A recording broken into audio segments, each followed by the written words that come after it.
नमस्ते, welcome to my channel योग एक अनुभूति। आज मैं बात करना चाहती हूँ योग के बारे में। अपना एक्सपीरियंस मैं आपके साथ शेयर करना चाहती हूँ। इतने सालों का जो मेरा प्रैक्टिस है, जो मेरा अभ्यास है एज़ अ योगी, वो मैं आप लोगों के साथ में शेयर करना चाहती हूँ। तो योगी का मैं एक्सपीरियंस आपके साथ में शेयर करूँ, उससे पहले बात करेंगे योग की। जी हाँ, योग की, जो आजकल के समय में हम लोग योगा के नाम से जिसको जानते हैं, और प्राचीन काल में ये योग से ही शुरुआत हुई थी, पर धीरे-धीरे हम इसको योगा के नाम से जानते हैं।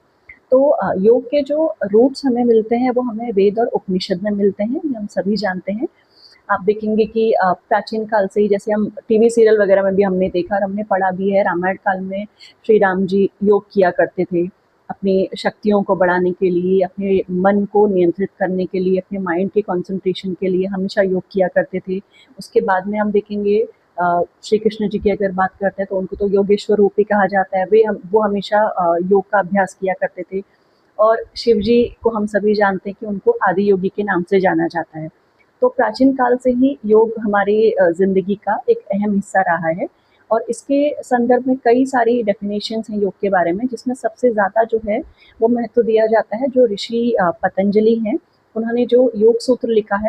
वैसे तो योग का वर्णन बहुत सारे ग्रंथों में किया गया है, लेकिन सबसे ज़्यादा जो प्रचलित है और सबसे ज़्यादा जिसको महत्व दिया जाता है, वो जो महर्षि पतंजलि हैं, जो 3 से 5 सेंचुरी के बीच में जिनका समय रहा है, उस समय में उन्होंने योग के बारे में काफ़ी सारी चीज़ों का वर्णन किया है, और योग सूत्र जो उन्होंने लिखा था, वही सबसे ज़्यादा प्रचलन में है। और इसके लिए जो मैं आपको रेफ़र कर रही हूँ, इस आयुष मिनिस्ट्री की जो बुक है, जो ड्यूरेशन मेरे कोर्स के भी हम लोगों ने स्टडी किया है, इसका मैं आपको रेफ़रेंस दे रही हूँ। योग के बारे में कई तरीके की डेफिनेशंस हैं, बहुत सारे तरीके से इसको समझाया जाता है, और सबसे प्रचलित जो है महर्षि जो पतंजलि हैं, उनके द्वारा लिखे गए योग सूत्र, उसमें बहुत अच्छे तरीके से इसका वर्णन किया गया है, जहाँ पे वो कहते हैं योगश्चित्त वृद्धि निरोधः।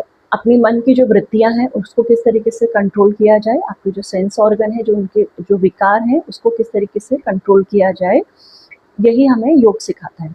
अगर मैं एक आसान भाषा में समझाऊँ, तो जो भी चीज़ को हम अपनी लाइफ में पाना चाहते हैं, आपकी प्रोफेशनल लाइफ है, पर्सनल लाइफ है, आप स्पिरिचुअल लाइफ है, कुछ भी आप अचीव करना चाहते हैं, आप सक्सेस पाना चाहते हैं, आप कोई भी एक लेवल पे जाना चाहते हैं, उसको पाने के लिए जो कंटिन्यूअस एफर्ट आप करते हैं, जो कंटिन्यूअस अभ्यास आप करते हैं, रेगुलर डिसिप्लिन लाइफ जो आप जीते हैं, उस चीज़ को पाने के लिए, उस कंटिन्यूअस अभ्यास को, उस कंटिन्यूअस डिसिप्लिन को, उस साधना को ही योग कहा जाता है। और स्पिरिचुअलिटी की भाषा में, आध्यात्मिक भाषा में अगर मैं समझाऊँ, तो जो कनेक्शन है इंडिविजुअल सेल्फ, आपका आत्मा और परमात्मा का मिलन, the union between individual self and the divine self is known as yoga. तो जैसे कि वीडियो के स्टार्टिंग में मैंने आपको बताया था कि मैं आपके साथ अपने एक्सपीरियंस शेयर करना चाहती हूँ। तो 3 मेजर पॉइंट हैं जो मैं समराइज़ करना चाहूँगी इसमें, कि क्या सबसे इम्पोर्टेंट चीज़ है जो हमारे लिए बहुत ज़्यादा ज़रूरी होता है जब हम योगाभ्यास करने बैठते हैं। So the first point is, yoga just एक फिज़िकल एक्सरसाइज नहीं है। जैसे कि मैंने अभी पहले की डेफिनेशंस में आपको बताया कि योगा किस तरीके से आपके माइंड पे काम करता है, आपकी इम्यूनिटी को तो बूस्ट करता ही करता है, उसके साथ-साथ आपका कंसंट्रेशन बढ़ाता है, फोकस लेवल बढ़ाता है। ये हमें हमारी लाइफ में हर एक स्टेज पे ग्रो करना सिखाता है।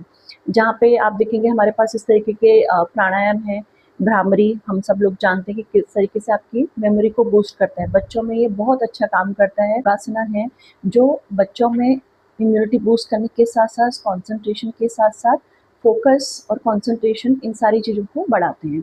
आप देखेंगे ताड़ासन है, जो लोग भी करते हैं योगाभ्यास रेगुलर, में पता है ताड़ासन करते हैं, तो एक लिमिटेड एज तक का बच्चों की हाइट बढ़ाई जा सकती है। जहाँ पे हम अनुलोम-विलोम करते हैं, अनुलोम-विलोम को अगर आप बहुत गहन अभ्यास के साथ करते हैं, आपकी साँस पे आप इस तरीके से कंट्रोल रखते हैं, इनहेल प्रॉपर, एक्सहेल प्रॉपर करते हैं, और बहुत प्रॉपर उसको प्रैक्टिस के साथ में अगर आप करते हैं अनुलोम-विलोम को, तो अनुलोम-विलोम एक ऐसी चीज़ है, इतना पावरफुल प्राणायाम है, इतनी अच्छी प्रैक्टिस है, जो आपके कंसंट्रेशन को बढ़ाने में बहुत हेल्प करता है। और जितनी कम एज से इसको शुरुआत हम करते हैं, उतना ज़्यादा हमें हमें इसके इफ़ेक्ट्स और बेनिफिट्स देखने को मिलते हैं। दूसरे तरीके पे प्राणायाम की अगर मैंने बात करी, तो भ्रामरी आपको पता होगा। भ्रामरी के ऊपर इतने सारी रिसर्च भी हुई हैं, और भ्रामरी एक ऐसी चीज़ है जो बच्चों में या बड़ों में सभी में आपकी मेमोरी को बूस्ट करने का बहुत अच्छे से काम करता है। मलासन एक तरीके की प्रैक्टिस है, जिन लोगों को भी कॉन्स्टिपेशन के इश्यूज़ रहते हैं, वो मलासन को अगर रेगुलर बेसिस पे प्रैक्टिस करते हैं, मॉर्निंग में मलासन में बैठ के आप पानी पीते हैं और उसके बाद आप जाते हैं, उसके बाद आप वॉशरूम जाते हैं, फ्रेश होते हैं, तो आपकी ये प्रैक्टिस बन जाती है, और जो आपको बिना किसी मेडिसिन के, बिना किसी और केमिकल के आपको नेचुरल तरीके से हील करने में मदद करता है। वज्रासन एक इस तरीके का आसन है, खाना खाने के बाद 5 मिनट 10 मिनट अगर आप वज्रासन में बैठते हैं तो नेचुरली आपका जो खाना है, जो आपने खाया है, बहुत अच्छी तरीके से डाइजेस्ट हो जाता है। बहुत सारे लोग जिनको गैस की, कॉन्स्टिपेशन की या कुछ अन्य भी किसी तरीके की तकलीफ होती है, वो मेडिसिन के थ्रू जाते हैं, केमिकल चीज़ों का यूज़ करते हैं। बट योगा एक ऐसी चीज़ है, अगर कोई ये कहे कि मुझे तो कॉन्स्टिपेशन की प्रॉब्लम है ही नहीं, मैं क्यों योगा करूं, या मुझे तो कंसंट्रेशन मेरा वैसे ही अच्छा है, मेरी मेमोरी वैसे ही अच्छी रहती है, बहुत सारे लोग होते हैं जो इस तरीके की बातें करते हैं। तो अगर अच्छी बात है, ये सारी चीज़ें गॉड गिफ्टेड है, आपको पहले से मिली हुई हैं, पर स्टिल अगर आप योग अभ्यास कर रहे हो, आप प्रैक्टिसेस कर रहे हो, तो ये सारे आसन हैं जितने मैंने बताए हैं, ये भी और इसके अलावा भी अगर आप आसनास करते हैं, डेली बेसिस पर अपने योग को लाते हैं, तो आपको नुकसान उसमें कुछ भी नहीं है, क्योंकि ये सारे नेचुरल प्रैक्टिस हैं। इसमें कहीं भी आपको कोई भी इंस्ट्रूमेंट यूज़ नहीं करना, या कोई भी इस तरीके की प्रैक्टिसेस नहीं कि आप करते हैं तो आपको नुकसान हो जाएगा। आपको कोई भी हेल्थ इश्यूज़ नहीं है, फिर भी फिट रहने के लिए, हेल्दी रहने के लिए, हेल्दी बॉडी के साथ-साथ हेल्दी माइंड को आपको रखने के लिए योग से अच्छी प्रैक्टिस और कोई भी नहीं है। इसके अलावा योग एक ऐसी प्रैक्टिस है जो आपकी लाइफ में एक स्टेबिलिटी लाता है। आपको माइंड की क्लैरिटी के साथ-साथ आपकी लाइफ में एक स्टेबिलिटी लाता है, कंसंट्रेशन आपकी बढ़ाता है, इम्यूनिटी को आपकी बूस्ट करता है, और आपको एक फोकस लाइफ जीने में योग पूरी तरीके से आपको मदद करता है।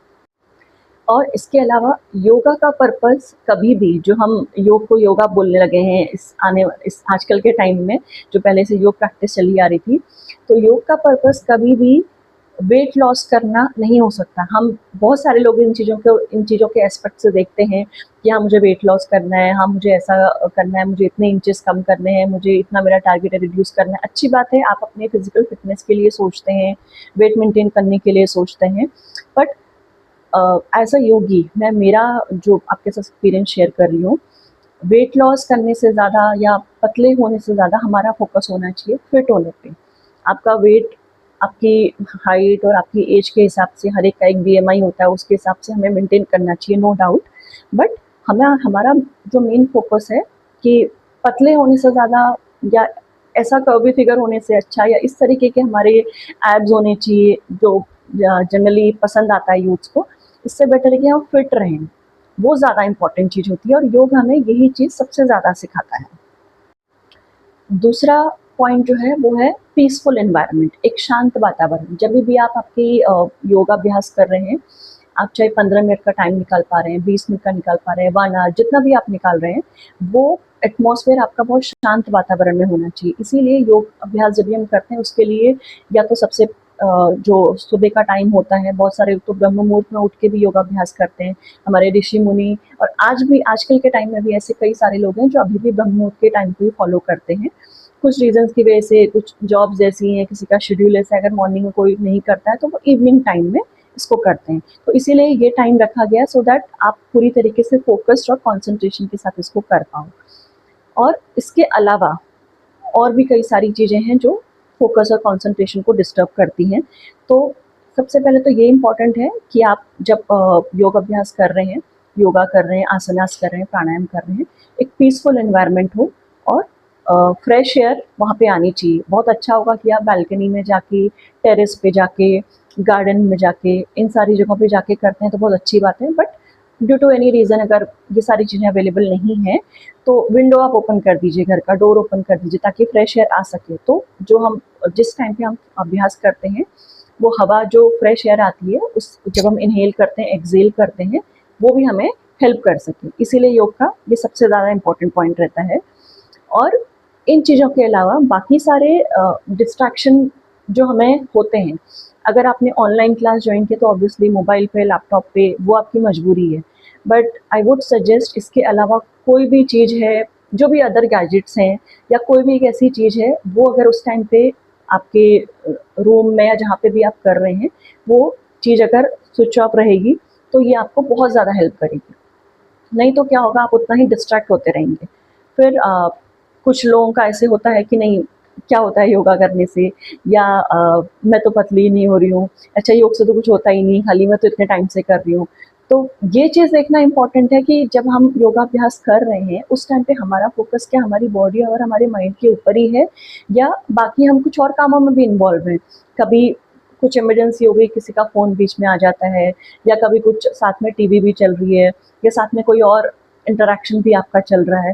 तो ये सारी चीज़ें जो मेरा एक्सपीरियंस के साथ में, जितने योगीज़ हैं जो अगर इस वीडियो को देख रहे हैं, या जो काफ़ी टाइम से प्रैक्टिस कर रहे हैं, योगा टीचर्स हैं, प्रैक्टिशनर्स हैं, वो एग्री करेंगे, ये सारी चीज़ें हमें बहुत ज़्यादा डिस्ट्रैक्ट करती हैं।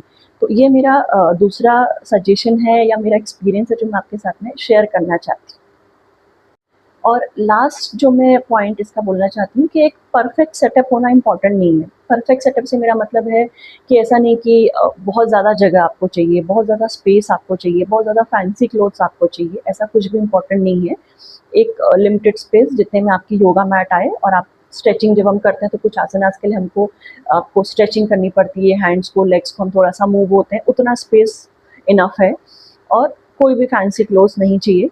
ट्रैक पैंट और टी-शर्ट नॉर्मल हम पहनते हैं, वो नहीं है। आप सिंपल एक नॉर्मल कुर्ता या पैजामाज़ में भी अगर आप करते हो, that is more than enough. आप जिसमें कंफर्टेबल हो, जिसमें आपको बार-बार ऐसा ना हो कि मुझे देखना पड़ रहा है, अनकंफर्टेबल क्लोथिंग आपकी ना हो। I hope you understand. उस तरीके का हमको ड्रेसिंग नहीं रखनी चाहिए मेरे एक्सपीरियंस के हिसाब से। तो एक नॉर्मल आपकी जो ड्रेसिंग हो वो रहे कंफर्टेबल क्लोथ में, जिसमें आप कंफर्टेबल फील करें। और एक कोई भी एक परफेक्ट और एक फैंसी सेट की आपको बिल्कुल भी ज़रूरत नहीं है। एक नॉर्मल सेटअप में भी आप अपनी योगा अभ्यास प्रैक्टिस कर सकते हैं। कंसिस्टेंसी मैटर्स, यहाँ पे आपकी सेटअप बिल्कुल मैटर नहीं करता, आपकी कंसिस्टेंसी मैटर करती है कि कितने कंटिन्यूस एफर्ट्स के आप इसको कर रहे हैं। आपने डेली 15 मिनट का टाइम सेट किया है, 20 मिनट का टाइम सेट किया है, मेक श्योर उतना टाइम आप इसके लिए निकालें। और ये टाइम आप योग के लिए नहीं निकाल रहे हैं, ये टाइम आप खुद के लिए निकाल रहे हैं, क्योंकि योग हमारे माइंड पे काम कर रहा है, हमारी बॉडी पे काम कर रहा है, इससे हमें ही इम्प्रूवमेंट मिलता है। मैंने कई सारे बच्चों में भी देखा है और बड़े लोगों में भी देखा है। एग्ज़ाम्स के ड्यूरेशन में जब भी बच्चों ने बताया है कि उन्होंने योग अभ्यास किया, उन्होंने भ्रामरी प्राणायाम किया, उन्होंने अनुलोम-विलोम किया, उन्होंने प्रैक्टिसेस की, तो उसके बाद उन्हें बहुत ज़्यादा रिलैक्स फ़ील हुआ। और प्राणायाम या तो अर्ली मॉर्निंग फ्रेश माइंड से जब भी रहता है उस टाइम से करके उन्होंने अपनी पढ़ाई स्टार्ट करी है। तो बहुत बच्चों ने अपना एक्सपीरियंस ऐसे शेयर किया है, जिन्होंने ये बताया है कि उससे उन लोगों को बहुत स्ट्रेस रिलीफ एक तरीका उनका हुआ है। जो पढ़ाई के पहले, एग्ज़ाम के पहले सॉरी, बच्चों का बहुत स्ट्रेस बन जाता है माइंड में, वो उनका बहुत रिलीज़ होता है। तो ये सारी चीज़ें जब हम करने लगेंगे, हम फ़ोकस्ड रहेंगे, तो हमें तभी एक्सपीरियंस होगा। मेरे एक्सपीरियंस से मैं ये सारी चीज़ें आपके साथ में शेयर कर रही हूँ। सो ये मेरा एक्सपीरियंस था जो मैं आपके साथ में शेयर करना चाहती थी। एंड जो मेजर पॉइंट मुझे लगता है कि होने चाहिए वो मैंने आपके साथ में शेयर किए हैं। आई होप आपको ये इन्फॉर्मेशन पसंद आए और आपके लिए यूज़फुल हो। और आपको क्या लगता है, आप मेरी बात से एग्री करते हैं, नहीं करते हैं, आपके क्या व्यू पॉइंट है? प्लीज़ अपनी राय कमेंट्स में ज़रूर शेयर कीजिए। मैं डेफ़िनेटली पढ़ूँगी और उसको रिस्पॉन्ड भी करूँगी। थैंक यू सो मच, आपने इतना पेशेंटली मुझे सुना उसके लिए। So please like, share and comment. Also, don't forget to subscribe my channel. Thank you so much. Namaste.